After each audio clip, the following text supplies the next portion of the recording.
Hello बच्चों, स्वागत है आप सभी का हमारे YouTube channel JSM studies online पर। आज हम अनसोल्ड में आगे के बचे हुए क्वेश्चन कवर करेंगे। हमारा अनसोल्ड चल रहा है 2019 का, सेट है हमारा दूसरा 346 FE। ठीक है, तो आज का हमारा तीसरा लेक्चर है। तीसरे लेक्चर में हम आज क्वेश्चन कवर करेंगे क्वेश्चन नंबर 6 से लेकर क्वेश्चन नंबर 9 तक। ठीक है, यानी क्वेश्चन नंबर 6 से क्वेश्चन नंबर 9 तक जितने भी क्वेश्चन बचे हुए सारे कवर करेंगे। पिछले लेक्चर में हमने क्वेश्चन 5 तक सारे क्वेश्चन कवर कर लिए थे। तो चलिए शुरू करते हैं। क्वेश्चन नंबर 6 में देखिए क्या कहा है। इसमें कहा है किसी अवतल गोलीय पृष्ठ पर प्रकाश के अपवर्तन के लिए सूत्र μ/v माइनस 1/u और बराबर μ-1/r का निगमन कीजिए, जहां प्रतीकों के सामान्य अर्थ है। और इसमें एक क्वेश्चन भी दिया है। इसमें दिया है +2.50 डायोप्टर तथा -3.75 डायोप्टर क्षमता वाले दो लेंसों को मिलाकर एक संयुक्त लेंस की फोकस दूरी ज्ञात कीजिए। ठीक है, तो इसमें पहले आपको डेरिवेशन दिया है, तो डेरिवेशन देखते हैं। तो देखिए, अवतल गोलीय पृष्ठ पर अपवर्तन का सूत्र। तो अवतल गोलीय पृष्ठ कैसा होता है? अवतल गोलीय पृष्ठ वो होता है जो बीच में से तो होता है दबा हुआ, इस तरीके से बीच में से तो होता है दबा हुआ, और किनारों पर से कैसा होता है? उभरा हुआ। यानी वास्तव में इस प्रकार का होगा ये बन जाएगा आपका अवतल लेंस। परंतु इसने कहा एक पृष्ठ, तो हम यहाँ केवल एक ही पृष्ठ लेंगे। ठीक है, यानी ये वाला पृष्ठ ही लेंगे। तो इसमें क्या करा, इसमें लिखा है देखिए चित्रानुसार ZP/Z' एक गोलीय अवतल पृष्ठ है। यानी ये जो ZP और Z' क्या है? एक गोलीय अवतल पृष्ठ है जिसका निरपेक्ष अपवर्तनांक N2, यानी इसका निरपेक्ष अपवर्तनांक हमने क्या माना है? N2। एक बिंदु पर O वस्तु निरपेक्ष अपवर्तनांक N1 वाले माध्यम में रखी है।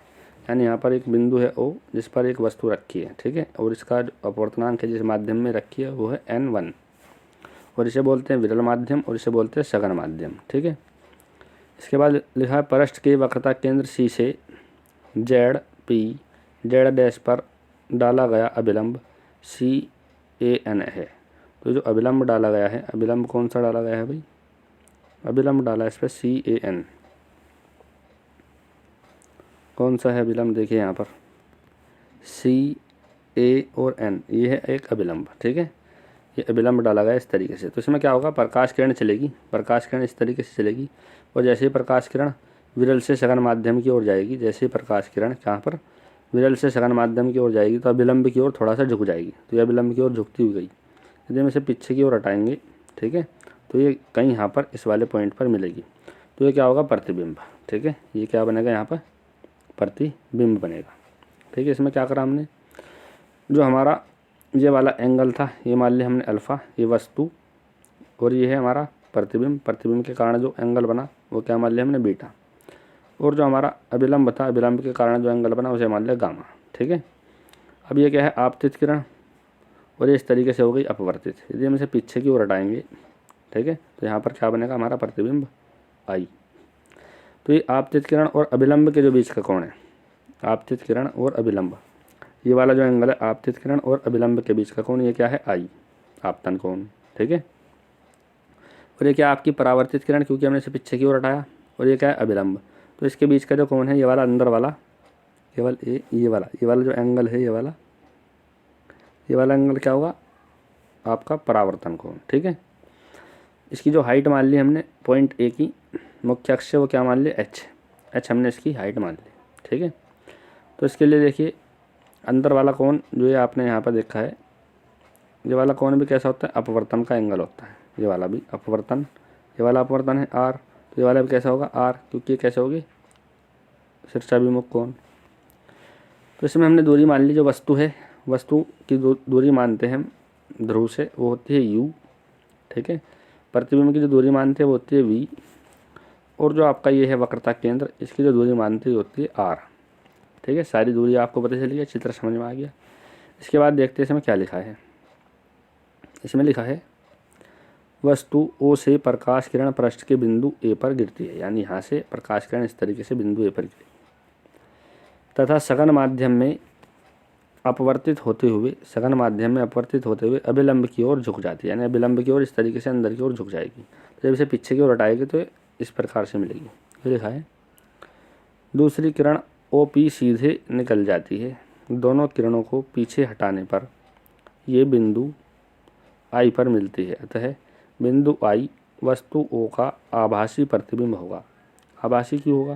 क्योंकि वास्तव में प्रकाश किरणें नहीं मिल रही। यदि ये वास्तव में मिलती तो ये क्या कहलाता? वास्तविक प्रतिबिंब। पर आभासी क्यों होगा? क्योंकि ये वास्तव में प्रकाश किरणें नहीं मिल रही। OP आप सोच रहे हो कौन सी किरण? O से एक किरण चलती है इस तरीके से, जो पॉइंट है O से एक किरण इस तरीके से चलती है बिल्कुल सीधी, ठीक है, मुख्य अक्ष, क्योंकि एक किरण तो चलती है हमारी वक्रता केंद्र से निकल के और दूसरी किरण करती है हमारा क्या? अपवर्तन।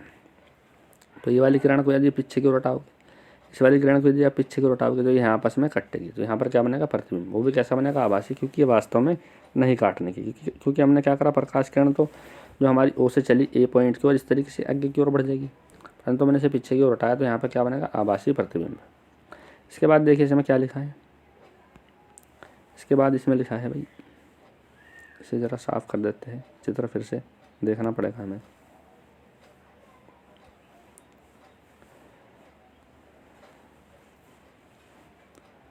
तो देखिए अब इसमें क्या लिखा है। क्या लिखा है? त्रिभुज OAC में जो गामा है आपका क्या है? बहिष्कोण है। और जो बाहर का कोण होता है किसी भी त्रिभुज का, त्रिभुज आपका इस प्रकार से है, ये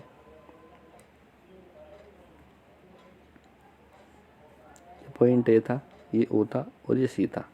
यहाँ पे जो कोण था आपका वो था आपका अल्फ़ा, और यहाँ पे जो कोण था वो था आपका I कोण, और जो बाहर कोण है वो क्या है? गामा। तो जो गामा है वो अंदर के दोनों सम्मुख कोणों के योग के बराबर होगा, यानी गामा बराबर क्या होगा आपका? Alpha plus I। यदि यहाँ से I का वैल्यू निकल लेंगे तो गामा को इधर ले जाके इसमें से घटा देंगे, यानी I का वैल्यू कितना आ जाएगा? I बराबर गामा माइनस अल्फ़ा। तो हमें I का वैल्यू पता चल गया, जो हमारा क्या है? आपतन कोण। आपतन कोण का वैल्यू निकल गया गामा माइनस अल्फ़ा। इसके बाद देखते हैं आगे। इसके बाद हमने त्रिभुज लिया। त्रिभुज कौन सा लिया भाई? IAC। त्रिभुज आपका ऐसा था, IAC इस प्रकार का त्रिभुज था। यहाँ पर था हमारा I और यहाँ पर था A, ठीक है, यहाँ पर था C, और जो वाला कोण था जो था आपका कोण यहाँ पे गामा, ठीक है, और अंदर जो कोण था यहाँ था बीटा, और यहाँ पे क्या था? R, अपवर्तन कोण, ठीक है। तो जो बाहर का कोण है, ये जो गामा है, अंदर के दोनों कोणों के योग के बराबर होगा, यानी बीटा प्लस R। तो लिख दिया हमने गामा बराबर बीटा प्लस R। तो R बराबर कितना हो जाएगा?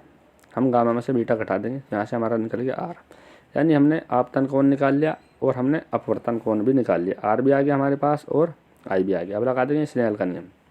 तो स्नेल का नियम क्या होता है? Sine I upon sine R बराबर N2 अपॉन N1, ठीक है। तो इसमें क्या लिख रखा है देखिए, चूँकि जो ZP Z' है वो बहुत छोटा होता है, इसीलिए हम साइन I की जगह क्या लिख देते हैं? I, और साइन R की जगह क्या लिख देते हैं? R। तो हमने क्या करा यहाँ पे?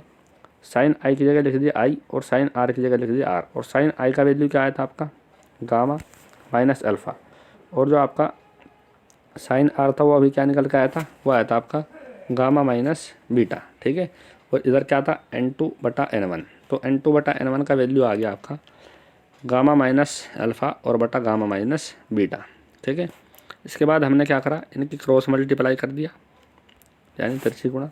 इसकी गुणा ऊपर हो जाएगी और इसकी गुणा इधर हो जाएगी, ठीक है। तो हमने गुणा कर दिया N2, और N2 आ जाएगा गामा माइनस बीटा बराबर N1 गामा माइनस अल्फ़ा, ठीक है। अंदर गुणा कर दिया, ये हो जाएगा N2 gamma minus N2 beta बराबर N1 gamma minus N1 alpha. अब हमने गामा वाले एक साइड कर लिए, यानी हम इसे इधर ले जाएंगे तो कैसा हो जाएगा? प्लस का। हम इसे इधर ले जाएंगे वो भी कैसा हो जाएगा? प्लस का, ठीक है। तो हमने क्या करा? ये एक साइड कर लिए गामा वाले, तो हमने गामा वाले एक साइड कर लिए, और दोनों में से क्या कर लिया? जब हम इसे इधर ले जाएंगे कैसा हो जाएगा आपका? प्लस का, ठीक है। तो हमने इनमें से कॉमन भी ले लिया, और कॉमन लेने के बाद यहाँ पे क्या बचा आपका? यहाँ पे बचा गामा, यानी यहाँ क्या आ गया? N2 माइनस N1, और इधर क्या रह जाएगा आपका? इन दोनों में से हमने कुछ कॉमन ले लिया, इन दोनों को ऐसे रखा, तो यानी आपके यहाँ गामा का वैल्यू निकल कर आ गया। गामा का वैल्यू कितना आ गया? यानी आ गया N2 माइनस N1 गामा बराबर N2 beta minus N1 alpha. तो अब देखिए चित्र से, यदि आप देखें चित्र कहाँ है आपका? चित्र ये रहा। चित्र से एक बार देख लीजिए फिर से, यानी चित्र में यदि हमें फॉर्मूला निकालना हो किसका, इसका निकालना हो tan अल्फ़ा, तो यहाँ से tan अल्फ़ा बराबर क्या होता है, लंब बटा आधार। तो देखिए लंब कितना है, यहाँ लंब है आपका इसके कोण के सामने वाली भुजा, तो कोण के सामने वाली भुजा क्या है h, ठीक है, और बटा आधार यहाँ से यहाँ तक का क्या होगा आधार, जो कैसा होगा u, और u भी कैसा होगा माइनस का, क्योंकि प्रकाश किरण तो इस वाली साइड में चल रही है और वस्तु की दूरी आप इस वाली साइड में बोले। यदि प्रकाश किरण के चलने के विपरीत दिशा में दूरी मापते हैं तो कैसी होती है, माइनस की। यानी आपका tan अल्फ़ा का वैल्यू आ गया h/-u, देखिए ये लिखा है। तो आपका अल्फ़ा कह दो या tan अल्फ़ा कह दो, क्योंकि द्वारा बहुत छोटा था इसलिए h अपॉन क्या आ जाएगा -u। इसी प्रकार से बीटा या tan बीटा का वैल्यू क्या आ जाएगा h/v, वो भी कैसा होगा माइनस का। इसके बाद जो आपका वैल्यू आएगा ये भी कैसा होगा भाई माइनस का। इसके बाद गामा का वैल्यू कैसा आ जाएगा h/-r, ठीक है। ये सारी वैल्यू हमने यहाँ पे रख दी, क्योंकि हमें यहाँ पे क्या क्या पता था भाई, हमें यहाँ पे गामा का वैल्यू पता था जो हमने निकाल लिया। देखिए गामा का वैल्यू क्या आया था, गामा का वैल्यू आया था h/-r, तो इसकी जगह यहाँ पे रख देंगे h/-r। बीटा की जगह रख देंगे h/-v, रख दिया -v, ठीक है। यहाँ पे क्या था माइनस। इसके बाद हमने इसका वैल्यू रख दिया अल्फ़ा का, क्या था h/-u। अब देखिए सभी जगह -v, माइनस से माइनस कैंसिल और h से h कैंसिल हो जाएगा, ठीक है। तो बेस में क्या बचेगा आपका, हमने -v कॉमन ले लिया और h भी कॉमन ले लिया और h से h काट दिया और माइनस से माइनस काट दिया, ठीक है। तो यहाँ पे बच जाएगा n2 - n1/r, और यहाँ पे क्या बचेगा इधर n2/v और यहाँ -n1/u, ये लिख दिया, ठीक है। तो ये आ गया हमारा फॉर्मूला, ठीक है। एक फॉर्मूला तो है, परंतु हमसे ये फॉर्मूला नहीं कहा था। अब ये देखिए आप सोच रहे हो कि n वहाँ पे तो रखा है म्यू, यहाँ पे हमने अपवर्तनांक क्या मानना है n, तो हमने n लिख लिया। इसके बाद देखिए इसमें आगे क्या करना है हमें, आगे हमने लिखा है इसमें नोट में लिखा है यदि n सघन माध्यम का विरल माध्यम के सापेक्ष अपवर्तनांक हो तो हम n2/n1 को क्या लिखते हैं n, यानी n2/n1 को हम क्या लिखते हैं n। तो आपका फॉर्मूला तो ये आ गया था n2/v - n1/u और बराबर n2 - n1/r, ठीक है। तो इसमें क्या करा हमने, पूरी समीकरण को n1 से भाग कर दिया। तो हमने इसे भी n1 से भाग करेंगे, यहाँ क्या लिखेंगे n2/n1, ठीक है। यहाँ क्या लिखेंगे n1, यहाँ भी क्या लिखेंगे n1, ठीक है। तो n2/n1 आपका हमने ऊपर लिख लिया, या क्या आ जाएगा n2/n1, n1 से n1 क्या कट जाएगा, यहाँ पे बचेगा 1, ठीक है। अब हमें इसे भाग देंगे यहाँ n2/n1 और -n1/n1, n1 से n1 कैंसिल, इन सब के बटे में क्या था r ऐसे कैसे रह जाएगा। तो यहाँ क्या बच जाएगा n2/n1। तो n2/n1 को हम क्या लिख सकते हैं n, क्योंकि ये तो है n2/n1 बराबर क्या होता है n, ठीक है। यहाँ भी क्या लिख दिया n। तो ये आ गया फॉर्मूला, यानी यही हमसे पूछा था कि ये फॉर्मूला हमें सिद्ध करके दिखाना था, ठीक है। तो उन्होंने क्या कर रखा, बस उन्होंने यहाँ पे n की जगह क्या लिख रखा है म्यू।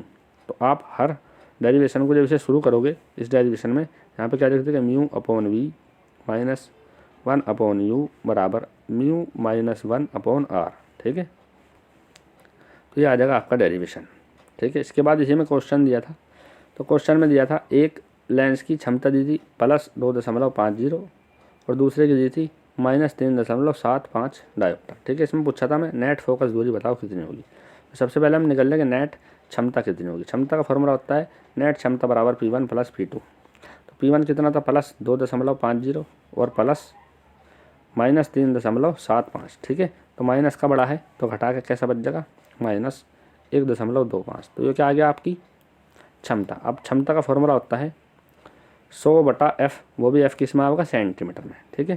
तो हमें क्या निकालना था f, तो f निकालने के लिए हमने क्या करा, f को तो ले गए ऊपर और p को कहाँ लिया है नीचे। तो यानी आपका फॉर्मूला हो जाएगा f बराबर 100/pn। n कितना आया था आपका माइनस का 1.25, तो पॉइंट हटाया ऊपर 100, ठीक है। 5 से डिवाइड कर दिया, सॉरी 25 से कितने बार कटेगा 5 बार, और ये कितने बार कटेगा 4 बार। तो ऊपर कितना आ गया 400 और बटा कितना आ जाएगा 5, तो यानी आपका ये आ गया 400/5, ठीक है।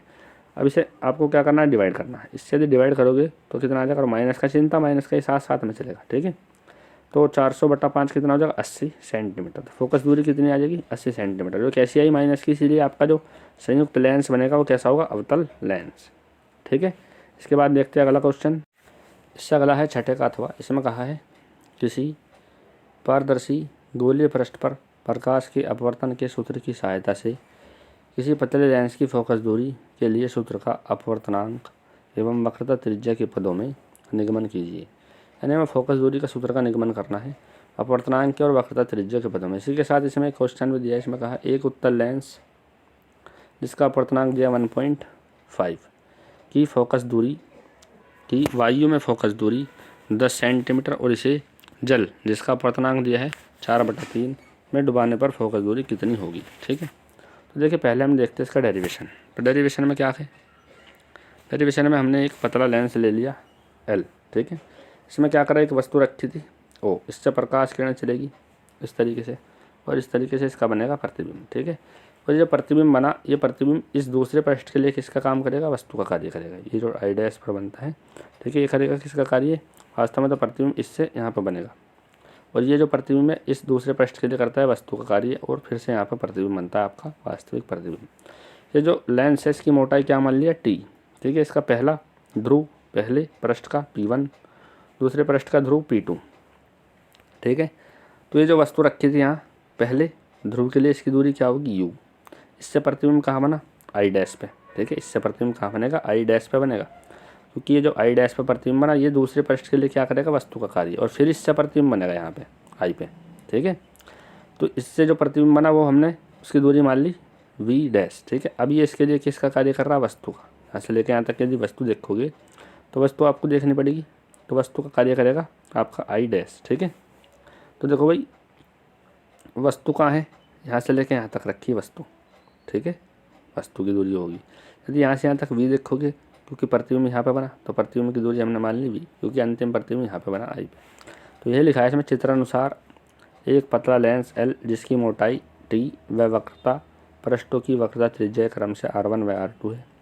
लेंस के दोनों ओर समान माध्यम यानी वायु है, यानी इसके इधर भी वायु है और इसके इधर भी क्या है, वायु है। कभी कभी ऐसा पूछ रहे थे इधर वायु हो और इधर कोई तीसरा माध्यम कांच या जल हो, तब बताओ अपवर्तनांक का फॉर्मूला क्या होगा। तो आपको ध्यान रखना वो अलग डेरिवेशन है। ठीक है, इसमें लिखा लेंस का माध्यम के सापेक्ष अपवर्तनांक क्या है, n।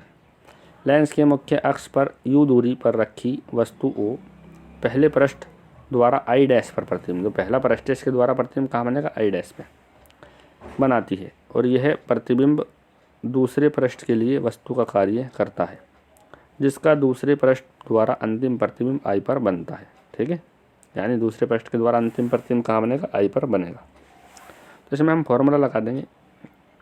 फॉर्मूला होता है हमारा जो अभी हमने निकाला था पीछे। ठीक है, फॉर्मूला क्या होता है, n/v - 1/u और बराबर n-1/r। पहले पृष्ठ के लिए है तो यहाँ पे क्या आ जाएगा, R1। ठीक है, पहले पृष्ठ से प्रतिबिंब कहाँ बनना था, V डैश पे, तो यहाँ पे क्या आ जाएगा, V डैश। तो हमारा फॉर्मूला यानी पहले पृष्ठ के लिए आ गया। पहले पृष्ठ के लिए अपवर्तन का सूत्र क्या होगा, n/v डैश, क्योंकि इसके द्वारा जो प्रतिबिंब बना था इसके द्वारा प्रतिबिंब कहाँ बना था, यहाँ पे बना था। तो इसकी दूरी कितनी है, यहाँ से इसकी दूरी है भाई कितनी है, यहाँ से यहाँ तक किसकी दूरी, यहाँ से यहाँ तक किसकी टोटल दूरी है आपकी V डैश, यहाँ पे है ना V डैश। तो इसीलिए यहाँ पे हम बेस में भी क्या लिखेंगे, V डैश। ठीक है, और वस्तु कहाँ रखी, वस्तु रखी U पे, तो यहाँ पे U होगा। पहले जो पृष्ठ है उसकी वक्रता त्रिज्या क्या है, R1, तो इसलिए यहाँ पे क्या आ जाएगा, R1, और इसकी क्या है दूसरे पृष्ठ की R2। तो हमारा फॉर्मूला आ गया n/v डैश - 1/u बराबर n-1/R1। ठीक है, इसके बाद हम दूसरे पृष्ठ के लिए देखते हैं। इस प्रकार द्वितीय गोलीय पृष्ठ पर अपवर्तन के सूत्र से, अपवर्तन का सूत्र उसमें भी होगा। अब देखिए ध्यान से रखना, क्योंकि प्रकाश किरण पहले कहाँ से जा रही थी, आपका लेंस था इस तरीके से, प्रकाश किरण पहले वायु से कांच के अंदर जा रही थी। ठीक है, अब कांच से वायु के अंदर आ रही, तो इसलिए जो आपका अपवर्तनांक होता है वो क्या हो जाता है, पलट जाता है, यानी 1/n में आ जाता है, क्योंकि प्रकाश किरण लेंस से बाहर जा रही है। अतः जो आप फॉर्मूला होगा किसके सापेक्ष होगा, किसके सापेक्ष होगा, वायु का कांच के सापेक्ष अपवर्तनांक क्या होगा आपका 1/GNA, पीछे से पढ़ा जाता है। ठीक है भाई, GNA तो आपका हो जाएगा, यानी 1/n में लिख देंगे 1/n, और प्रतिबिंब कहाँ बनना था, V पे। ठीक है, और 1/u, देखिए वस्तु की दूरी कहाँ है, यानी वस्तु की दूरी कहाँ से देखी जाएगी, ये है आपकी U, यहाँ से लेके यहाँ तक की आपकी U। ठीक है, तो U किसके बराबर होगी, V डैश माइनस T, क्योंकि U जो है वो टोटल यहाँ से देखी जाएगी, यहाँ से। ठीक है, इस वाले पृष्ठ से, और ये दूरी कहाँ थी, यहाँ तक थी, ये दूरी आपकी यहाँ से यहाँ तक थी टोटल, भाई यहाँ से यहाँ तक थी ये वाली दूरी। तो इसमें से T दूरी इधर की घटानी पड़ेगी या नहीं, यदि हम इस पृष्ठ से देखेंगे वस्तु की दूरी तो हमें T घटानी पड़ेगी।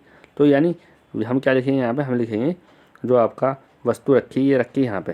ठीक है। तो क्या लिखेंगे हम, वी डैश माइनस टी, क्या लिखेंगे, वी डैश माइनस टी, क्योंकि टोटल यहाँ से यहाँ तक है वी डैश, इसमें से इधर की टी घटा दो तो क्या बच जाएगा, वी डैश माइनस टी यानी यू के बराबर। तो यू कितनी रखेंगे, यहाँ रखेंगे वी डैश माइनस टी और अपूर्णांक 1/n माइनस 1/r2, ठीक है। अब हमने इसे हल कर लिया, n तो आ जाएगा नीचे, इन दोनों का हम लेसे ले लेंगे, लेसे लेके क्या हो जाएगा 1 - n/n और n आ जाएगा ये वाला नीचे, ठीक है।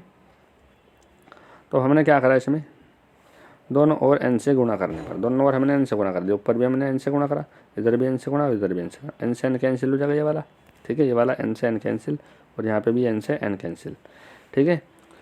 अब आपका समीकरण ये बन गया, यहाँ पे n से n कैंसिल होने के बाद 1/v minus n/v dash minus T बराबर 1 - n/r2, ठीक है।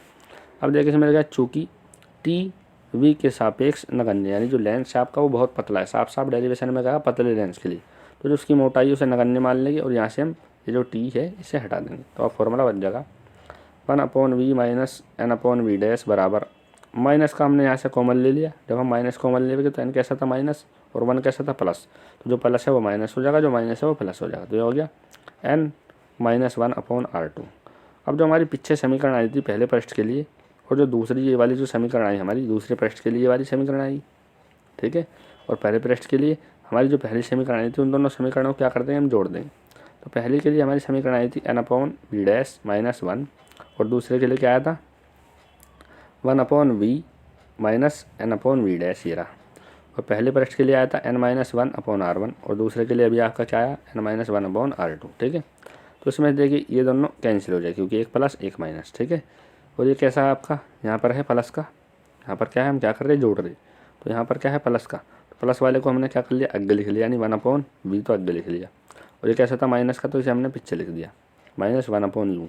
और इन दोनों में से ऊपर क्या लिखा n - 1 कॉमन ले लिया, तो अंदर क्या बचेगा 1/r1 और -1/r2। ये होता है हमारा फॉर्मूला। यही हमसे पूछा था कि अपवर्तनांक के पदों में, अच्छा अभी फोकस दूरी का पूछा था है ना, ये हमारा अपवर्तनांक का फॉर्मूला निकल गया, यह भी बहुत इंपॉर्टेंट है, पेपर में आता है।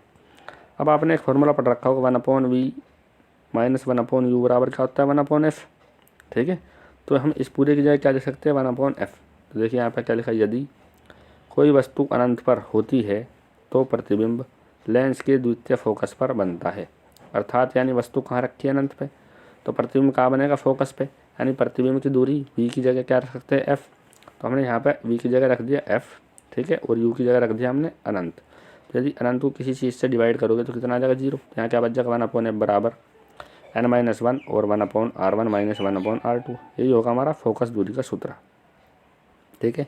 यही हमसे पूछा था कि फोकस दूरी का सूत्र बताइए अपवर्तनांक और वक्रता त्रिज्याओं के पदों में, ठीक है। तो क्या आ गया 1/f बराबर n-1 और ब्रैकेट के अंदर 1 - 1/r1 माइनस 1/r2। अब इसमें देखिए क्या लिखा, उपरोक्त सूत्र पतले लेंस की फोकस दूरी का सूत्र है, इसे लेंस मेकर का सूत्र भी कहते हैं। पेपर में कितनी बार पूछा गया है कि लेंस मेकर का सूत्र लिखिए, तो लेंस मेकर का सूत्र यही होता है, ठीक है। इस सूत्र का प्रयोग करके निश्चित फोकस दूरी के लेंस बनाए जाते हैं, ठीक है। इसके बाद देखते हैं अगला क्वेश्चन। अच्छा, इसमें हमें एक सवाल भी दिया था, सवाल दिया था यदि जो हमारा लेंस है, लेंस का अपवर्तनांक वायु के सापेक्ष कितना दिया था 1.1 और जल का अपवर्तनांक दिया था 4/3, ठीक है। जल के अपवर्तनांक को हम कैसे लिख सकते हैं, लिक्विड, यानी कोई भी लिक्विड हो सकता है। अब यहाँ जल का आया तो हम W लिख सकते थे, परंतु हमने क्या लिखा, कोई भी लिक्विड, यानी लिक्विड का वायु के सापेक्ष अपवर्तनांक 4/3 कह दो या 1.3 कह दो। तो फॉर्मूला होता है हमारा जो हमने अभी निकाला था 1/f बराबर n-1 और ब्रैकेट में 1/r1 माइनस 1/r2। यदि हम वायु के लिए लगाओगे तो बेस में क्या लिख दें यहाँ पे ए। जब वायु में लेंस रखा था तब उसका अपवर्तनांक था 1.5, ये मान लिया हमने समीकरण फर्स्ट। जब जल के अंदर चला गया तो अब जल के अंदर क्या चला गया लेंस, तो हम देखेंगे लेंस का जल के सापेक्ष अपवर्तनांक, यानी ग्लास यानी लेंस का जल के सापेक्ष अपवर्तनांक। अब लिक्विड में है तो फोकस दूरी क्या हो जाएगी FL, ठीक है। तो हमारा फॉर्मूला आ गया यहाँ से 1/FL बराबर GNL माइनस 1 और ब्रैकेट में 1/r1 बटा 1/r2। ये मान लिया हमने समीकरण नंबर सेकंड। इसके बाद देखिए हमने क्या करा, इसके बाद समीकरण नंबर फर्स्ट बटा समीकरण नंबर सेकंड, यानी समीकरण फर्स्ट को समीकरण सेकंड से डिवाइड कर दिया। समीकरण फर्स्ट क्या आया था 1/f बराबर 1.5 माइनस 1 और ब्रैकेट में क्या था 1/r1 माइनस 1/r2, ठीक है। और ये कितना आया था 1/f FL और ये था GNL -1 और 1/R1 -1/R2, ये कैंसिल हो जाएगा एक दूसरे से, ठीक है। तो जो FL है वो ऊपर चला जाएगा और FA नीचे आ जाएगा, ठीक है भाई। तो FL अपॉन क्या हो गया FA, और ऊपर क्या था आपका 1.5 में से 1 घटा दें कितना बचेगा 0.5, ठीक है। इसका हम फार्मूला खोल दें, इसका फार्मूला होता है आपका, ठीक है, इसका फार्मूला क्या होता है GNA अपॉन LNA, ठीक है। इसका हम लेसे ले लेंगे, लेसे लेने पे क्या होगा, ये इसकी गुणा इधर हो जाएगी और लेसा आपका ये वाला आ जाएगा, ठीक है। अब हम इनके यहाँ वैल्यू रख देंगे, तो इसका वैल्यू क्या था ऊपर, और देखिए इसकी गुणा कहाँ हो जाएगी, इसकी गुणा हो जाएगी ऊपर, ठीक है, ये चला गया आपका ऊपर, ठीक है। तो कितना था 0.5 और ऊपर आपका कितना है, ऊपर ये चला गया, यह हो गया LNA, ठीक है। ये कितना था, ये GNA 1.5, LNA कितना आया था 1.5, ठीक है। अब हमने इसका वैल्यू भी रख दिया यहाँ पे अगली लाइन में 1.5, पॉइंट से पॉइंट हटा दिया, ठीक है भाई, पॉइंट से पॉइंट हटा दिया, पहले से घटा दिया, ये क्या है 1.5 में से 1.3 घटा देंगे तो कितना बचेगा 0.3, पॉइंट से पॉइंट हटा दिया, एक पॉइंट हटा के नीचे क्या आ जाएगा 10, ठीक है। अब देखिए ये कितना है 5 और 13, 13 और 5 की गुणा कर दो, अब 13 और 5 की गुणा करेंगे 13 पंजे कितना हो जाएगा 65, 2 की और 10 की गुणा कर दो कितना हो जाएगा 20, और जो बटे में F था FA इसकी भी गुणा हमने ऊपर ही कर दी, ठीक है भाई। तो FA आपको कितना दिया गया था 10 सेंटीमीटर, 10 से कितनी बार कटेगा 2 बार, तो कितना आ गया 65/2, और 65 को यदि हम 2 से काटेंगे तो कितना आ जाएगा 32.5। तो इसका सही आंसर क्या होगा FL बराबर कितना होगा, जब आपने लेंस को लिक्विड के अंदर डुबो दिया जल के अंदर तब इसकी फोकस दूरी कितनी होगी 32.5। इसके बाद अगला क्वेश्चन देखते हैं, क्वेश्चन नंबर 7। इसमें कहा है पीएन संधि डायोड के लिए अग्र अभिनत तथा उत्क्रम अभिनत के परिपथ चित्र खींचिए। प्रत्यवर्ती धारा को दिष्ट धारा में परिवर्तित करने के लिए पूर्ण तरंग दिष्टकारी का परिपथ बनाकर इसकी क्रियाविधि संक्षिप्त में समझाइए। तो इसमें हमें क्या करना है, जो पीएन संधि डायोड है अग्र अभिनत और पक्ष अभिनत के रूप में किस प्रकार से यूज़ करते हैं उनके डायग्राम बना करके दिखाने हैं। तो देखिए ये है आपका अग्र अभिनत। अग्र अभिनत में क्या करते हैं हम, जो पीएन संधि डायोड का पी क्षेत्र होता है उसे बैटरी के पॉजिटिव सिरे से जोड़ देते हैं, और जो एन क्षेत्र होता है उसे बैटरी के नेगेटिव सिरे से जोड़ देते हैं। तो ये कहलाता है आपका पीएन संधि डायोड अग्र अभिनत की स्थिति में, ठीक है। और पक्ष अभिनत की स्थिति में क्या होता है, यदि हम पी क्षेत्र को बैटरी के नेगेटिव सिरे से जोड़ते हैं और एन क्षेत्र को बैटरी के पॉजिटिव सिरे से जोड़ते हैं तो यह कहलाता है आपका उत्क्रम अभिनत या पक्ष अभिनत, ठीक है। दोनों नाम से आता है उत्क्रम अभिनत और पक्ष अभिनत, ठीक है। इसमें क्या होता है, पहले वाले में जब अग्र अभिनत होता है तो वैद्युत क्षेत्र जो होता है बाह्य वैद्युत क्षेत्र वो आंतरिक वैद्युत क्षेत्र के विपरीत दिशा में होता है, और बाह्य वैद्युत क्षेत्र होता है परबल, ठीक है। और जो आपका उत्क्रम अभिनत होता है इसमें बाह्य वैद्युत क्षेत्र और आंतरिक वैद्युत क्षेत्र दोनों की दिशा कैसी होती है, समान होती है। इसी कारण जो आंतरिक वैद्युत क्षेत्र और बाह्य वैद्युत क्षेत्र दोनों एक साथ मिल करके कार्य करते हैं। इसके बाद कहा था जो पीएन संधि डायोड से पूर्ण दिष्ट तरंगकारी के रूप में किस तरीके से प्रयोग करते हैं। तो देखिए इसका चित्र है, इसमें क्या करते हैं हम, ठीक है। इसमें प्रत्यवर्ती निवेशी वोल्टेज जो आपका कौन सा होता है, ये वाला प्रत्यवर्ती निवेशी वोल्टेज में क्या होते हैं, जो एक चक्कर होता है, एक चक्कर में वोल्टेज का वैल्यू एक बार अधिकतम और एक बार मिनिमम, ठीक है। और एक पूरे चक्कर के बाद जहाँ पर वो होता है इस वाले पॉइंट पे फिर से हो जाता है 0, 0 से ही चलता है और 0 पे ही समाप्त हो जाता है, ठीक है। तो ये तो होता है आपका प्रत्यवर्ती। यदि इसे दिष्ट में बदलना होता है, दिष्ट में केवल एक ही दिशा में यानी एक ही तल में ऊपर की ओर इस तरीके से लगातार लूप बनते हैं, ठीक है। तो इसमें क्या होता है, ये होता है प्राइमरी कोइल और ये होती है सेकेंडरी कोइल, ठीक है। इसमें क्या है, हमने क्या करा, एक D1 डायोड जोड़ लिया और दूसरा D2 डायोड जोड़ लिया, ठीक है। अब इसमें क्या करना है, हमें बीच में एक लोड प्रतिरोध जोड़ा हमने और यहाँ पर लगा दिया वोल्टेज। अब इसमें क्या करेंगे, जो ए सिरा है इसे एक बार टी के सापेक्ष रखेंगे हम पॉजिटिव, एक बार टी के सापेक्ष पॉजिटिव, तो बी कैसा रखा जाएगा, टी के सापेक्ष नेगेटिव। तो अब देखिए ये वाला हमारा पॉजिटिव है तो पीएन संधि डायोड का ये वाला किससे जुड़ेगा, पॉजिटिव से, और ये वाला इस तरीके से जाकर किससे जुड़ेगा, नेगेटिव से, ठीक है। और ये वाला किससे जुड़ेगा आपका, नेगेटिव से पी क्षेत्र, और इसका ये किससे जुड़ेगा, पॉजिटिव से, ठीक है। तो यानी ये जो D1 डायोड है, D1 डायोड होगा आपका अग्र अभिनत। D1 डायोड कैसा होगा, अग्र अभिनत, क्योंकि वो पॉजिटिव से जुड़ रहा है और ये नेगेटिव से जुड़ रहा है, इसीलिए D2 डायोड कैसा होगा, पक्ष अभिनत। तो इसमें जो आधा चक्कर होगा, आधे चक्कर में इस तरीके से लूप दिखाई देगा, ठीक है। जो दूसरा आधा चक्कर है, तो दूसरे आधे चक्कर में हम क्या करते हैं, दूसरे अर्ध चक्कर में हम क्या करते हैं, जो आपका बी शिरा है इसे लेते हैं टी के सापेक्ष यानी बीच वाले बिंदु के सापेक्ष पॉजिटिव, और जो ए है ए को लेते हैं हम नेगेटिव। ए को कैसे लेंगे हम, नेगेटिव। ठीक है, ए को कैसे लेंगे भाई, नेगेटिव। तो अब जो आपका डायोड D2 है ये होगा अगर अभिनत, और जो डायोड D1 है ये होगा पक्ष अभिनत। तो इससे जो दूसरा लूप मिलेगा इस तरीके का मिलेगा। और जो अर्ध तरंग दिष्टकारी होते हैं, अर्ध तरंग दिष्टकारी में इस प्रकार से लूप मिलते हैं, फिर यहाँ पे गैप, फिर लूप, फिर गैप, फिर लूप, फिर गैप। तो पूर्ण तरंग दिष्टकारी में पूरी तरंग बनानी है तो बीच बीच में ये लूप भी आने चाहिए। ठीक है, तो इसकी देखिए क्रियाविधि क्या लिखी है,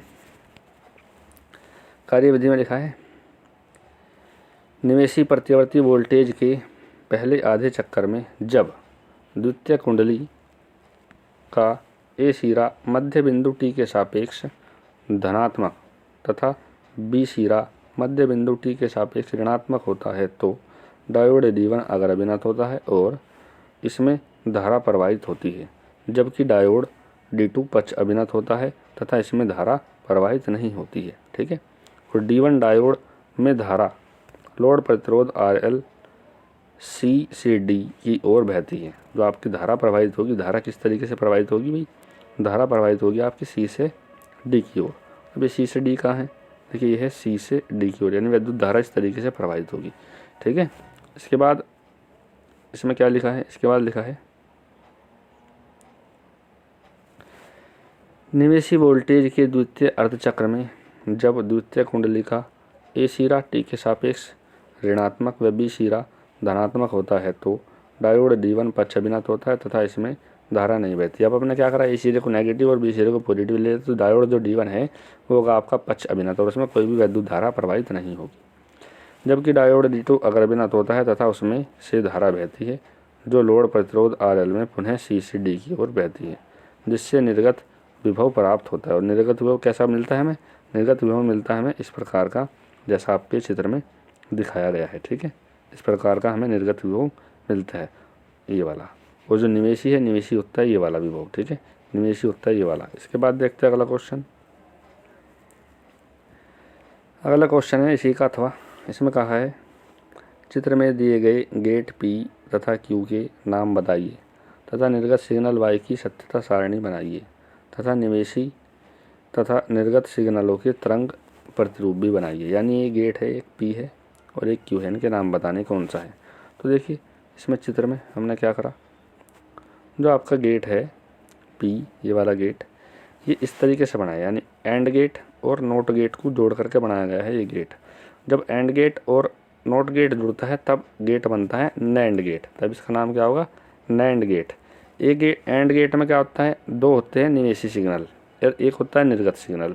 ठीक है, जो निर्गत सिग्नल होता है उसे पढ़ा जाता है A एंड B, ये लिखा ना A एंड B।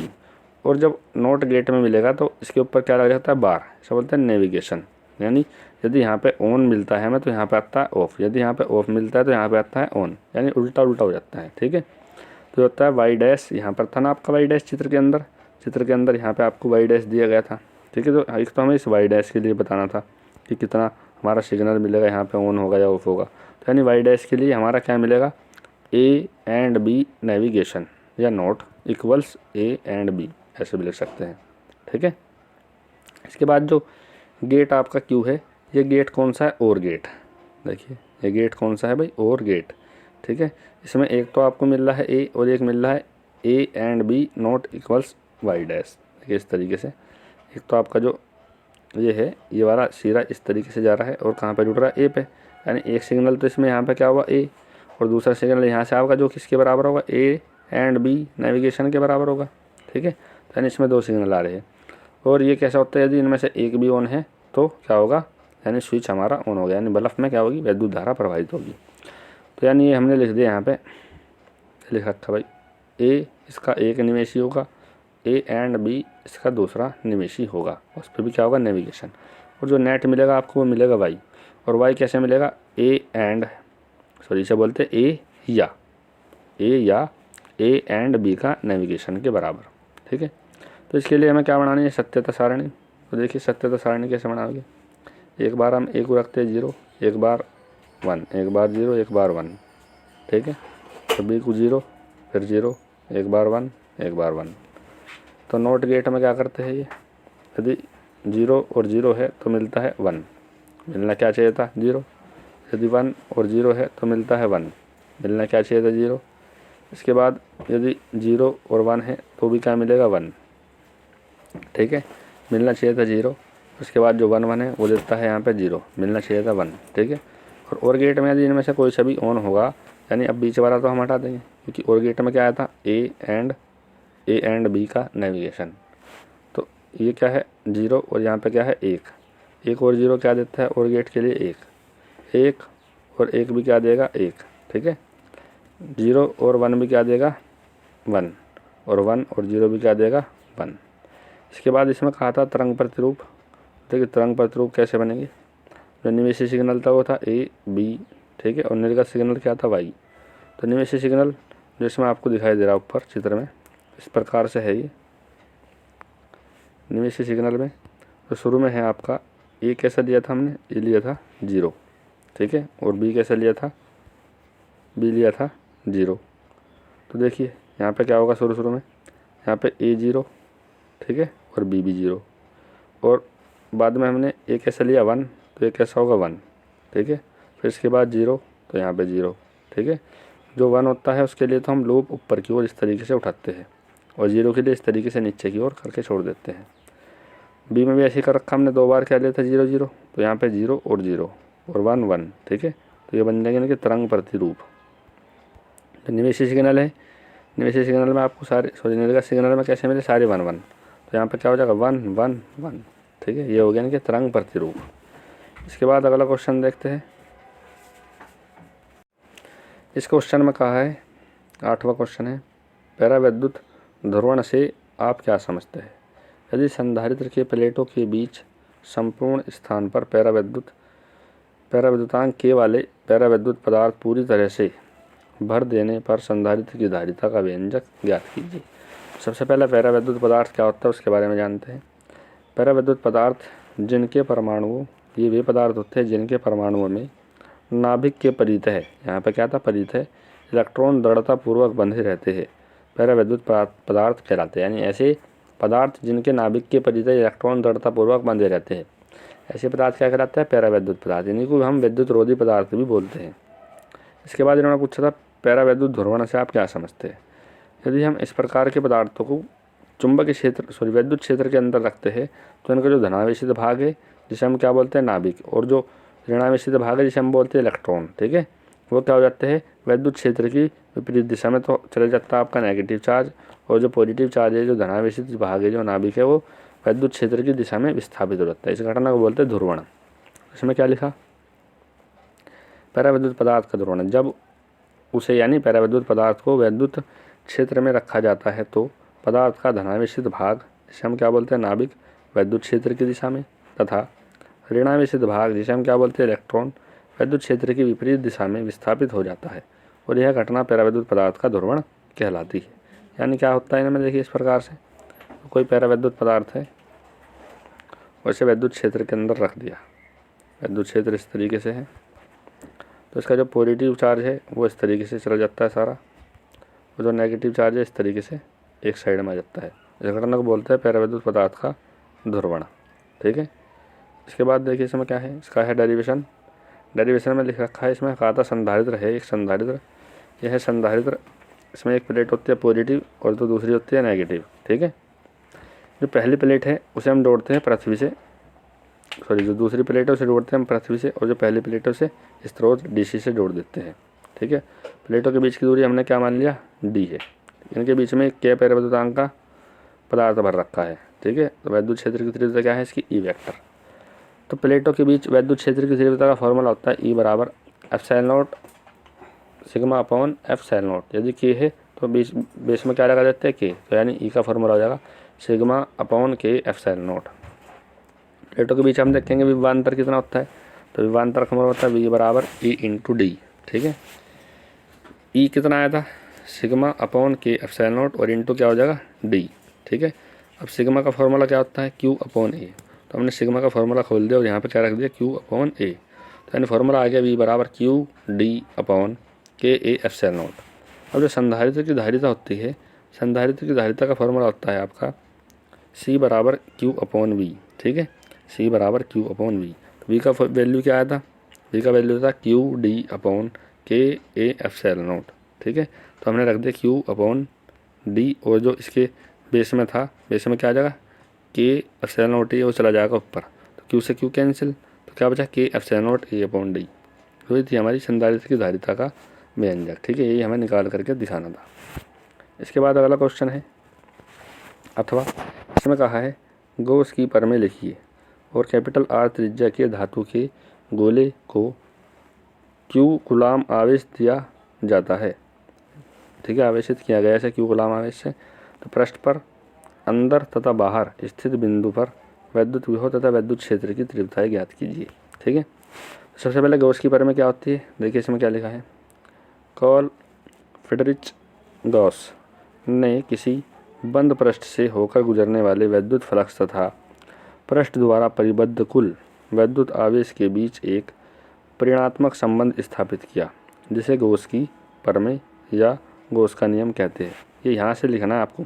इस परमें के अनुसार किसी बंद पृष्ठ से गुजरने वाला वैद्युत फ्लक्स उस पृष्ठ द्वारा परिबद्ध, परिबद्ध का मतलब है घिरे हुए, कुल आवेश का 1/ε0 गुना होता है, ठीक है। यदि मान लिया कोई पृष्ठ है, इस तरीके से कोई पृष्ठ है और इससे वैद्युत क्षेत्र गुजर रहा है इस तरीके से लगातार, तो ये जो पृष्ठ है इसके अंदर जितना भी आवेश होगा, ठीक है, और इस पृष्ठ से जितना भी आपका वैद्युत फ्लक्स गुजरेगा फाई, इस पृष्ठ के द्वारा घेरे गए आवेश का 1/ε0 गुना होता है, ठीक है। इसमें लिखा यदि किसी बंद पृष्ठ द्वारा परिबद्ध या घिरा हुआ कुल आवेश क्या हो, क्यू, तो गॉस की परमें के अनुसार उस पृष्ठ से गुजरने वाला कुल वैद्युत फ्लक्स क्या होगा, फाई ई बराबर क्यू अपॉन ε0। यही थी हमारी गॉस की परमें। इसके बाद इसमें डेरिवेशन है। डेरिवेशन में कहा एक गोला है कैपिटल आर त्रिज्या का, ये गोला लिया हमने, इसकी त्रिज्या क्या है, कैपिटल आर, ठीक है, कैपिटल आर इसकी त्रिज्या है यहाँ से लेके यहाँ तक, ठीक है। तो हमें क्या करना है, इसके पृष्ठ पर, इसके केंद्र पर और इससे बाहर हमें वैद्युत क्षेत्र की तीव्रता बतानी है, ठीक है। तो इसके लिए देखिए हम क्या करेंगे भाई, वैद्युत क्षेत्र की तीव्रता बताने के लिए इसमें क्या लिखा, माना एक समान रूप से आवेशित गोलीय कोश की त्रिज्या कैपिटल आर, कोश के केंद्र कैपिटल ओ से स्मॉल आर दूरी पर स्थित बिंदु पी पर एक गॉसियन पृष्ठ की रचना करते हैं। बिंदु पी पर वैद्युत क्षेत्र की तीव्रता ज्ञात करनी है। पी पर एक अल्प वैद्युत क्षेत्र डी ए है, यानी इसमें हमने क्या करा, स्मॉल आर त्रिज्या का एक गोलीय कोश बना लिया, क्योंकि हमें उससे बाहर बताना था किसी भी बिंदु पर एक वैद्युत क्षेत्र की तीव्रता क्या होगी। तो बिंदु हमने क्या मान लिया, वो बिंदु मान लिया हमने पी, ठीक है। और इस पर हम क्या करेंगे, अल्प क्षेत्रफल अवयव मान लेंगे। एक अल्प क्षेत्रफल अवयव क्या होता है, डी ए वेक्टर, ठीक है। और ये दोनों हो गए हमारे अल्प क्षेत्रफल अवयव, और वैद्युत क्षेत्र जब इससे निकलेगा दोनों कैसे होगी, इसके पृष्ठ के तल के लंबवत, यानी इनके बीच में जो एंगल बनेगा वो कितने का बनेगा, 0 डिग्री का। तो अब हम देखेंगे जो हमारा गॉसियन पृष्ठ जो हमने बनाया है ये वाला स्मॉल आर त्रिज्या के, इससे गुजरने वाला वैद्युत फ्लक्स क्या होगा, क्योंकि हमें गॉस की परमें यूज़ करनी है। तो वैद्युत फ्लक्स का फॉर्मूला होता है डी फाई ई, क्योंकि हमने देखिए इसमें अल्प क्षेत्र पर अवयव लिया है डी ए, तो हमारा जो वैद्युत फ्लक्स निकलेगा इस छोटे से क्षेत्र से, इस वाले छोटे से क्षेत्र से, वो भी कितना लिख लेगा, डी फाई। तो डी फाई का फॉर्मूला क्या आता है, E vector dot D A vector.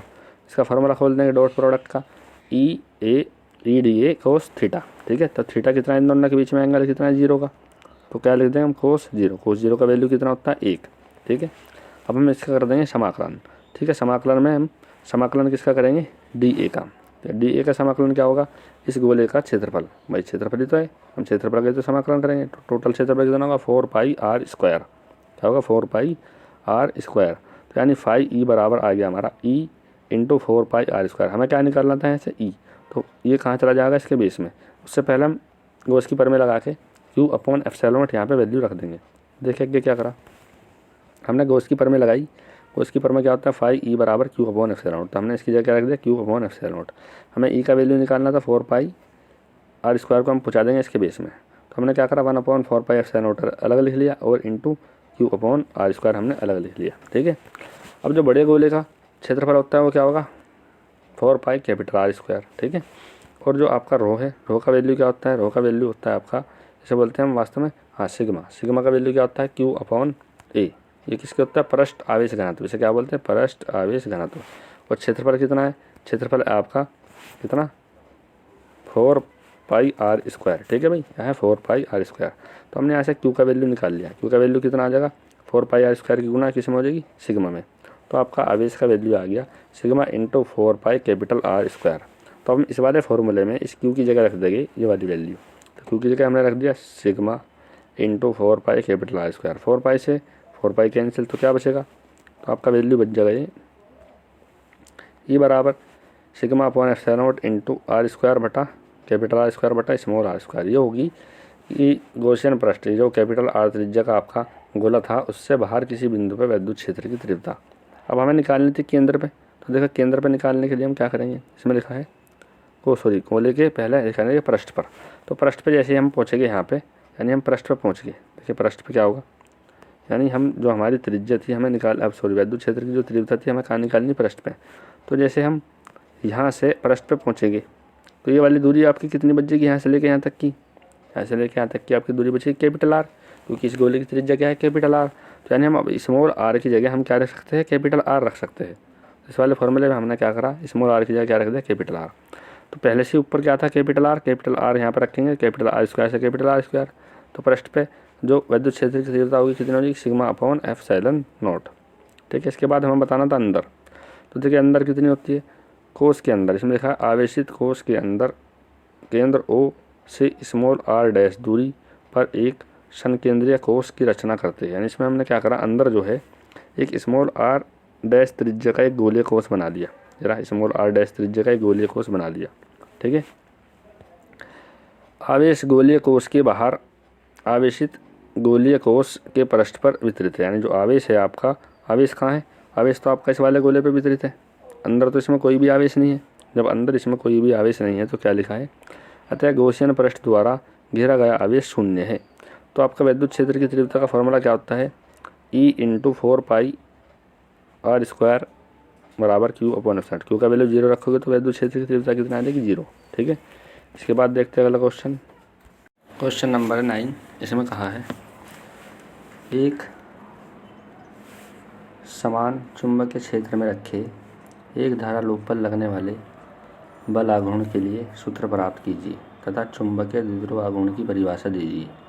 फिर इसमें क्वेश्चन है एक सेंटीमीटर स्क्वायर क्षेत्रफल के धारा लूप में 2 एम्पीयर की विद्युत धारा प्रवाहित हो रही हो तो उत्पन्न चुंबकीय द्विध्रुव आघूर्ण ज्ञात कीजिए। तो इसमें सबसे पहले हमें बल आघूर्ण के लिए डेरिवेशन करना है। तो इसमें लिखा है एक समान बाह्य चुंबकीय क्षेत्र में धारावाही लूप या कुंडली पर बल आघूर्ण।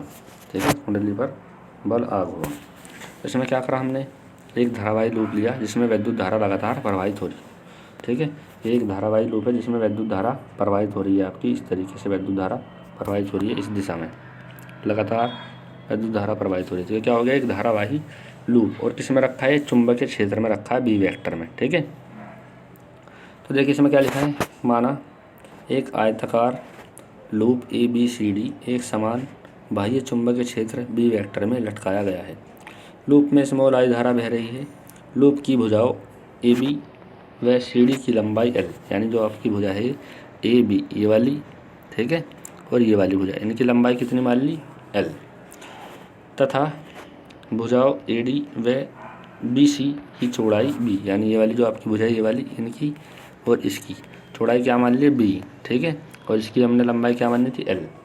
तो इसके बाद देखिए क्या है इसमें, इसके बाद लिखा है लूप की भुजा AD व BC पर बराबर व विपरीत बल F3 व F4 एक ही क्रिया रेखा में कार्य करते हैं, अतः ये आपस में एक दूसरे को निरस्त कर देते हैं।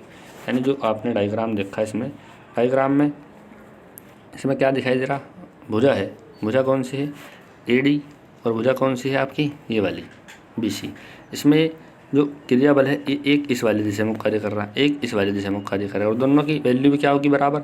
ठीक है, क्योंकि चुंबकीय क्षेत्र में रखे हैं, जितना फोर्स इस पर लगेगा उतनी लंबाई इसकी, क्योंकि फॉर्मूला क्या होता है, F बराबर IBL, क्या होता है, F बराबर IBL साइन थीटा।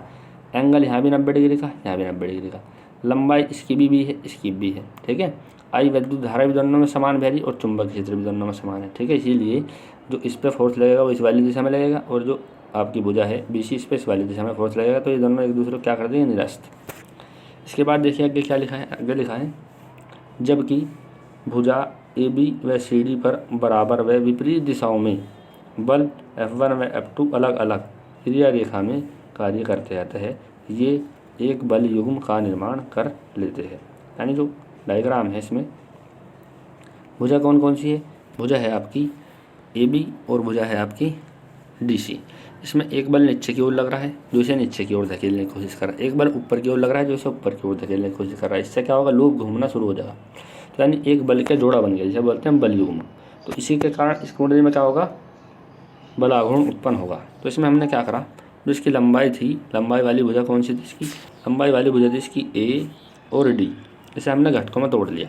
यहाँ से यहाँ तक इसकी टोटल चौड़ाई कितनी थी B, ठीक है, ये चौड़ाई कितनी थी B। ये हमने मान लिया ये है लूप की अक्ष, इसे बोलते हैं लूप की अक्ष, ठीक है। जो लूप की अक्ष है ये मान लिया चुंबकीय क्षेत्र से कितने के एंगल पे, यहाँ पे ऊपर वाला जो छोटा सा एंगल बन रहा है ये वाला एंगल कितना होगा, थीटा, ठीक है। और पूरा एंगल कितना होगा, क्योंकि ये 90 डिग्री है तो पूरा एंगल कैसे निकाल लेंगे, ऊपर का जो एंगल है ये थीटा, इसे 90 में से घटा देंगे।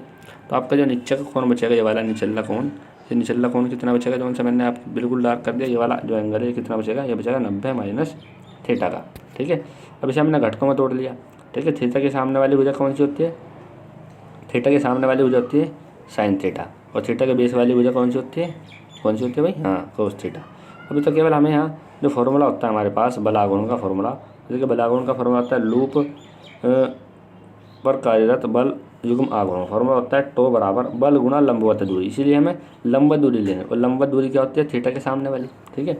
तो बल का फॉर्मूला होता है IBL, ठीक है, क्या होता है फॉर्मूला IBL, और लंबवत दूरी कौन सी थी, B साइन थीटा। तो इसमें हमने क्या करा, जो आपका ये है, ये जो आपका फॉर्मूला है ये B और L, ये क्या हो गया, लंबाई गुणा चौड़ाई, ये क्या बन जाएगा, क्षेत्रफल। यानी फॉर्मूला आ जाएगा टो बराबर IBA साइन थीटा, यही होगा बल आघूर्ण। ये छोटा सा डेरिवेशन है पर इम्पोर्टेंट डेरिवेशन। इसी में कहा था आपको कि चुंबकीय द्विध्रुव आघूर्ण की परिभाषा बताइए। तो बल आघूर्ण से चुंबकीय द्विध्रुव आघूर्ण की परिभाषा कैसे लिखते हैं, फॉर्मूला आया था आपका टो बराबर IBA साइन थीटा। IBA कब था, जब जो धारावाही लूप है उसमें केवल एक ही तार का फेरा हो, परंतु यदि n फेरे हो तो इनसे क्या कर देंगे, यहाँ पे मल्टीप्लाई कर देंगे। तो यानी अब आपका फॉर्मूला हो गया NIAB साइन थीटा। अब जो यहाँ पे NIAB साइन थीटा है, तो इसमें जो आपको दिख रहा है NIA किसके बराबर होता है, होता है चुंबकीय द्विध्रुव आघूर्ण के बराबर। यानी NIA की जगह हम क्या रख सकते हैं, M, और B साइन थीटा। तो हमें किसकी परिभाषा निकालनी है, चुंबकीय द्विध्रुव आघूर्ण यानी M की। तो हम क्या करेंगे, इसमें लिखा लूप का तल चुंबकीय क्षेत्र के समांतर होने पर, यदि लूप का तल चुंबकीय क्षेत्र के समांतर होगा तो हम क्या लिखेंगे, वहाँ हम साइन थीटा का वैल्यू कितना हो जाएगा, फिर 1, क्यों हो जाएगा भी साइन थीटा का वैल्यू 1, समांतर होगा तो इसका मतलब क्या है, एंगल कितने का बनेगा, 90 डिग्री का, ठीक है।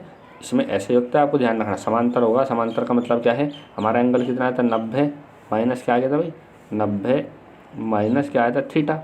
अब थीटा क्या है, समांतर, समांतर मतलब क्या होगा, कोण कितना होगा 0, 90 में से 0 घटाओगे तो कितना बचेगा 90 का, ठीक है, कितना बचेगा 90 का। और साइन 90 का वैल्यू कितना होता है, साइन 90 का वैल्यू होता है 1, ठीक है। तो फॉर्मूला बच जाएगा टो मैक्सिमम बराबर MB, मैक्सिमम क्यों, क्योंकि साइन में सबसे ज़्यादा वैल्यू कितना होता है, एक ही होता है, इससे ज़्यादा वैल्यू नहीं होता, ठीक है। अब हमें M का परिभाषा निकालना है, तो हम क्या करेंगे, B को ले जाएंगे टो मैक्सिमम के बेस में, और B को हमने जो बेस में लेगी उसे मान लिया 1 वेबर प्रति मीटर स्क्वायर। तब आपका क्या बच जाएगा, तब बच जाएगा M बराबर टो मैक्स। M क्या है, चुंबकीय द्विध्रुव आघूर्ण, तो क्या है, बल आघूर्ण। तो देखिए परिभाषा क्या है, एकांक चुंबकीय क्षेत्र में क्षेत्र की दिशा के लंबवत रखे, एकांक चुंबकीय क्षेत्र में क्षेत्र की दिशा के लंबवत रखे, लंबवत क्यों, क्योंकि यहाँ पे थीटा कितना आया था आपका 90 डिग्री रखे, चुंबकीय द्विध्रुव पर कार्य करने वाला अधिकतम बल आघूर्ण, अधिकतम बल युग्म का आघूर्ण उसके चुंबकीय द्विध्रुव आघूर्ण के बराबर होता है, ठीक है। एक बार फिर से, एकांक चुंबकीय क्षेत्र में क्षेत्र की दिशा के लंबवत रख के चुंबकीय द्विध्रुव पर कार्य करने वाला अधिकतम बल युग्म का आघूर्ण उसके चुंबकीय द्विध्रुव आघूर्ण के बराबर होता है। इसके बाद इसी में एक क्वेश्चन दिया था, देखिए क्वेश्चन करते हैं। क्वेश्चन में हमें क्या क्या दे रखा था, क्वेश्चन में दिया था भाई, क्वेश्चन कहाँ है, क्वेश्चन है आपका ये रहा। क्वेश्चन में हमें क्षेत्रफल दे रखा था 1 सेंटीमीटर स्क्वायर, और जो विद्युत धारा क्षेत्रफल दिया था कितना, 1 सेंटीमीटर स्क्वायर, और जो धारा दिया था 2 एम्पियर, और हमसे पूछा था M का वैल्यू बताओ कितना होगा, ठीक है। तो इसमें देखिए क्वेश्चन में हमें ए यानी क्षेत्रफल दे रखा था कितना, क्षेत्रफल दे रखा था 1, क्षेत्रफल दिया था भाई 1 सेंटीमीटर स्क्वायर। सेंटीमीटर स्क्वायर को हम किस में बदल लेंगे, मीटर स्क्वायर में, तो कितना आ जाएगा 1 गुणा 10⁻⁻4 मीटर स्क्वायर। ठीक है। तो जो वैद्युत धारा आई दिया था वो दिया था 2 एम्पियर। ठीक है। अब जो हमारे पास फॉर्मूला होता है m बराबर NIA, n यानी फेरों की संख्या हमें नहीं दिया तो इसका वैल्यू हम क्या रखेंगे 1। ठीक है। विद्युत धारा कितना दिया है 2, और ये हमारा कितना आया है क्षेत्रफल 1 गुणा 10 की घात कितना आता है 1 गुणा 10 की घात -4, तो इनकी गुणा करने के बाद कितना आ जाएगा 2 गुणा 10 की घात -4। ठीक है। और मात्रा क्या होगा इसका एम्पियर मीटर स्क्वायर, क्या होगा भाई एम्पियर मीटर स्क्वायर। ठीक है। तो ये आ जाएगा इसका यहाँ से आंसर 2 गुणा 10 की घात -4। इसके बाद देखते हैं अगला क्वेश्चन 90 का अथवा इसमें कहा एम्पियर का परिपथीय नियम क्या है। इसकी सहायता से एक धारावाही ऋजुरेखीय लंबा चालक तार के किसी बिंदु पर उत्पन्न चुंबकीय क्षेत्र के लिए व्यंजक प्राप्त कीजिए। तो एम्पियर का परिपथीय नियम आपका जो आया था पिछले पेपर में भी आया था सेट नंबर 1 में, इसमें लिखा है एम्पियर का परिपथीय नियम, एम्पियर्स सर्किटल लॉ। यह है नियम स्थिर वैद्युतिकी में गॉस के नियम के समतुल्य, यानी गॉस का नियम जो होता है बंद परिपथों के लिए लागू होता है, इसी प्रकार से ये भी बंद वक्रों के लिए लागू होता है। इसमें लिखा है इस नियम के अनुसार किसी बंद वक्र के लिए चुंबकीय क्षेत्र बी वेक्टर का रेखीय समाकलन वक्र द्वारा घेरे गए क्षेत्रफल से गुजरने वाली वैद्युत धारा, कौन कौन सी वैद्युत धारा 2 प्रकार की होती है आपकी, वैद्युत धारा का μ0 गुणा होता है। ठीक है। तो यानी चुंबकीय क्षेत्र का रेखीय समाकलन यानी DL यानी रेखीय समाकलन जो होता है क्षेत्रफल के द्वारा घेरी गई है क्षेत्रफल से गुजरने वाली वैद्युत धारा क्या होता है μ0 गुणा, और ये μ0 क्या होता है निर्वात की चुंबकशीलता, क्या होता है निर्वात की चुंबकशीलता। इसी के बाद देखिए इसमें क्या कहा था, इसी के बाद इसमें कहा था कि जो एक धारावाही ऋजुरेखीय लंबा चालक तार है उसके कारण उत्पन्न चुंबकीय क्षेत्र का डेरिवेशन। तो इसमें लिखा है एक ही धारावाही तार है, ऋजुरेखीय मतलब सीधा तार, ऋजुरेखीय मतलब होता है सीधा तार। तो इससे हमने क्या करना पड़ेगा, चारों ओर यदि हमें एम्पियर का नियम लगाना है तो एम्पियर का नियम लगाने के लिए चारों ओर एक बंद वक्र बनाना पड़ेगा। तो हमने इसके चारों ओर क्या बना लिया, एक बंद वक्र बना लिया, उस पर कोई बिंदु क्या मान लिया P। ठीक है। जो चुंबकीय क्षेत्र होगा इसके क्या होगा स्पर्श रेखीय होगा, चुंबकीय क्षेत्र कैसा होगा इसके स्पर्श रेखीय। वास्तव में तो ऐसा होता है लंबवत, अब यहाँ 3D डायमेंशनल तो है नहीं जो आपको दिखा देंगे। ठीक है। त्रिज्या क्या है यहाँ पर R, और जो इसका छोटा सा क्षेत्रफल अवयव है लंबाई का वो क्या ले लिया हमने DL। ठीक है। उसमें वैद्युत धारा कितनी प्रवाहित हो रही है I। तो इसमें लिखा है चित्रानुसार अनंत लंबाई के एक ऋजुरेखीय तार में I स्मॉल I वैद्युत धारा बह रही है, इससे R दूरी पर बिंदु P पर चुंबकीय क्षेत्र ज्ञात करना है। ठीक है।